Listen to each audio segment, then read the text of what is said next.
So Jessica Yellen, what's the latest? What are you hearing? Hey, Anderson. Well, they are a long way from a deal, but late today, Speaker Boehner and President Obama did speak to one another on the phone. Now, this is an important development because it's the first time they've talked in a week about the fiscal cliff. I am told, though, that there was no real progress in negotiations in this sense. There was no breakthrough on that central point of tax rates. As you know, President Obama insists there is no deal unless the GOP agrees to raise rates on the top 2% of earners. The GOP says that is a non-starter, and the two men have not moved from that basic position.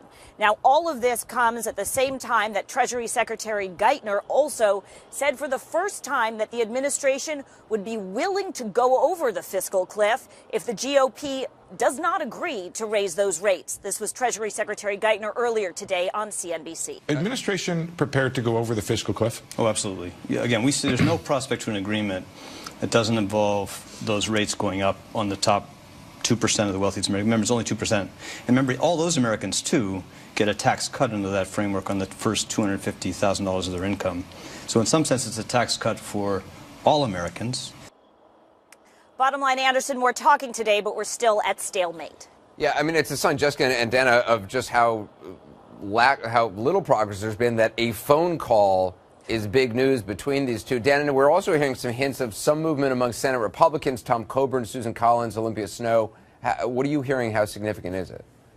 Well, it's significant for a couple of reasons. One is, you're right, that these altogether three Republicans in different ways suggested that they would be okay with what most Republicans are saying that they're not okay with, which is raising tax rates for the wealthiest. Tom Coburn is probably the most significant because he's the most fiscally, or just conservative in general, not just fiscally, and the fact that he broke with his party.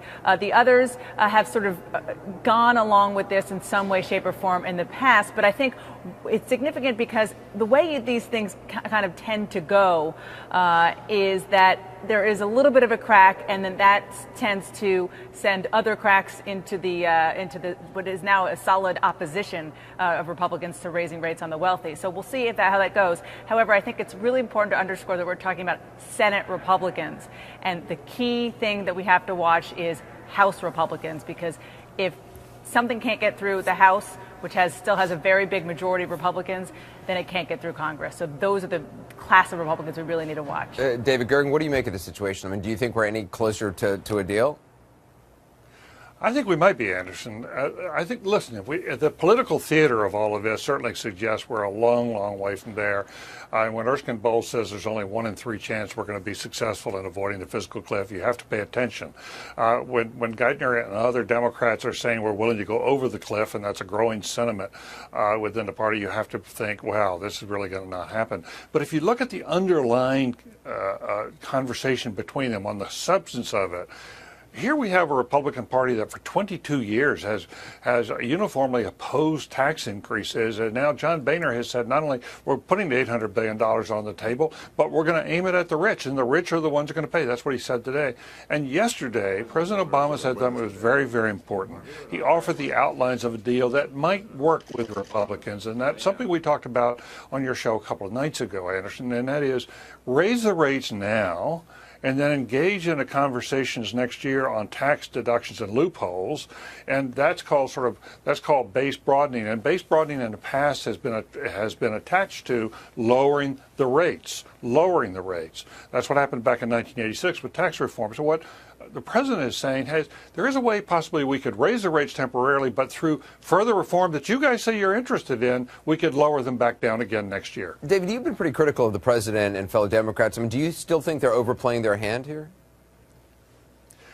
I think that there are people around the president who are more interested, or at least have a strong interest in using this as a way to humiliate Republicans, as a way to really push them to the brink as opposed to negotiating. I think we'll have to wait and see how it plays out. I do think, Anderson, that what we've seen with second-term presidents in the past, and the great scholar Richard Neustadt wrote about this a long time ago, there is a danger in second terms of hubris, of excessive pride in the White House. I think we're seeing some hints of that, but I think it's unfair to totally label it that way. Let's let this see this play out a little more.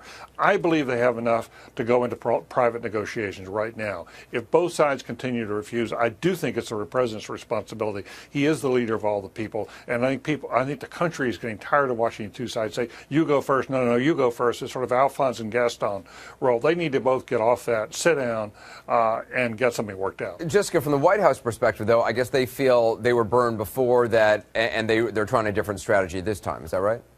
Sure. You remember last summer during the debt talks, the president was accused of negotiating, putting his compromise position on the table first, of selling out Democrats, of negotiating against himself. And so he's doing the opposite this time, doing exactly what he was criticized for not doing last time, and he's being slammed for it as well. So White House officials shrug their shoulders every time we go to them, asking if they're engaging in overreach.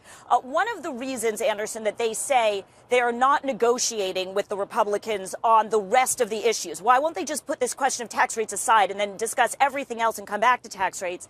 They say it's because everything else is easy. They've gone through all of this during the debt talk discussions, and they know how this will get done. It can be done very quickly. The one issue for them is this tax rates, and so they say if the Republicans break on that, when they break on it, they believe they will, then everything else gets done very quickly. Of course, the Republicans see it differently.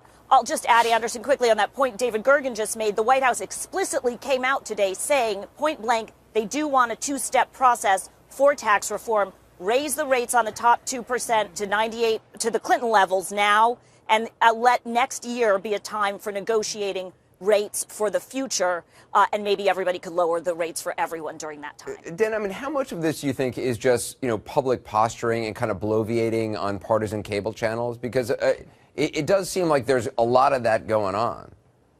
Of course. I mean, so much of this is public posturing and bloviating. But I think that the difference between what we're seeing now and what we've seen in past high-stakes negotiations like this is you have the public posturing, the bloviating, and then you have the private, okay, guys, let's roll up our sleeves and really talk about what's going on. By all accounts, that's not happening right now. I mean, just like you said, the fact that it's news that the president and the speaker had their first phone conversation, which got nowhere, in a week, is really amazing, and it speaks to the lack of the real conversations going on behind the scenes. But I will say that, back to what David and Jessica were saying, David particularly about the fact that the question about whether the White House and the Democrats in general are overreaching. Look, when Timothy Geithner says today that he's willing to go over the cliff, he's saying it because, yes, it's posturing, but he also is saying it because he means it.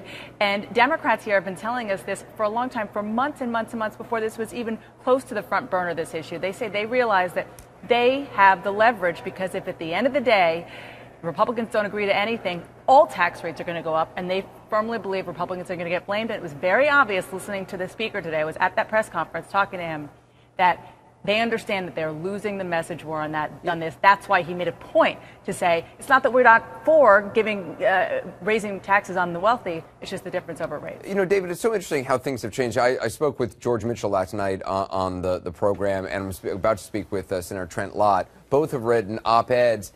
And in talking to them, it's like talking to adults because they're talking about the way it was even 5 or 6 years ago, where people actually, had meetings with each other on opposite sides and knew each other and didn't just kind of disappear and to their opposite corners and fly away to their home districts. They actually compromised. It's amazing to me how much things have changed just in the last couple of years.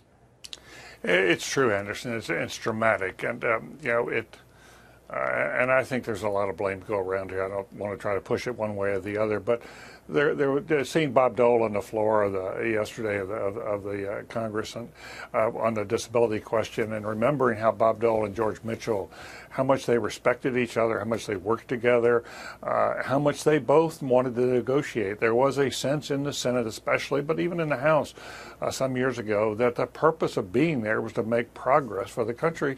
And yes, you made your arguments loud and clear, but at the end of the day, you sat down and negotiated it out because that's what the country needed. And now there's this willingness to keep trying to pin the political blame on the other side, keep trying to push the other side, making sure they get the blame if this thing goes down, rather than sort of saying, how do we make sure we don't go down? Yeah. David, we'll leave it there. Dana Bash, Jessica Yellen, appreciate your reporting.